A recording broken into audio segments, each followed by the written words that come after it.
Özəlliklə parlamentdə axırıncı dəfə tutaq ki, bu narkotik ticarətindən, narkomaniya ilə mübarizə ilə bağlı hansı qanun layihəsi müzakirə olunur? Hansı komitədə hansı məsələlər qaldırılır? Və yaxud da ki, bax bir şey deyim. Burada elə müraciət edirəm hörmətli Sahibə xanıma da. Bu keçmiş narkotik istifadəçiləri, reabilitasiya mərkəzlərinin rəhbərləri yığın bir dərin masa. Komitə rəhbərləri siz müzakirə edin. Deyin ki, bax siz nə görürsünüz? Biz nə qanun layihəsi qəbul edəcək? Düzdür ya yox? Mən həmişə deyirəm, xazın qarşısını almaq istəyirlər. Biri də sürücü deyil, hamısının sürücüsü var. Özü də bilmir. Yəni bu deyir ki, xazın qarşısını almaq yolu. Sən sürücü deyilsən. Yəni sən indi narkotiklə mübarizə aparmaq proqramı yazırsan, biri o bəlaya düçar olmuyor. Birinin ailəsindən o çıxmıyor. Sən nə bilirsən nə yazacaqsan ora? Bir çağır, həm də bax status vermiş olursan. Düzdür ya yox? Məsələn, bax qardaşımız reabilitasiya mərkəzinin rəhbəridir və keçmiş indi alidəçidir.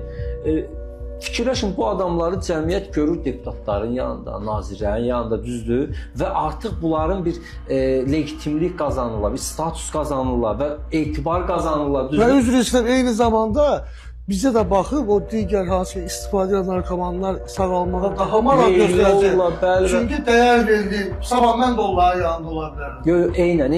Heç kimdə mən sizə bir şey deyim. Mən bu yaxınlarda keçən il elə adamın narkotikə bulaşdığını eşitdim ki, xanım uşaq balaca qız idi, belə biz konfet filan alırdıq.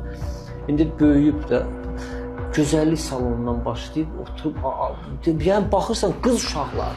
Yəni bizdə Azərbaycanda adətən bu negativ içki, narkotik, qumar adətən kişilərə xas olan bir şeydir. Yəni qadınlarımız həmişə tendensiya dəyişilib. Amma indi biz bunu da düşünmə. Azərbaycan xanımı, Azərbaycan qadını, Azərbaycan qızı obrazı hansı, məsələn baxırsan da bəzən dünən də harda qabağıma müğənnini deyəsən, bax tweet çəkmişdi Arzu xanım. Baxırsan ki, biz niyə bu səviyyə, hardan hara gəldik biz? Necə oldu bu? Yəni bununla da mübarizə mümkündür. Bundan o tərəfə də keçmək olar. Baxın, narkotikanın əsas səbəbi nədir? Bir qudurğanlıq, bir işsizlik.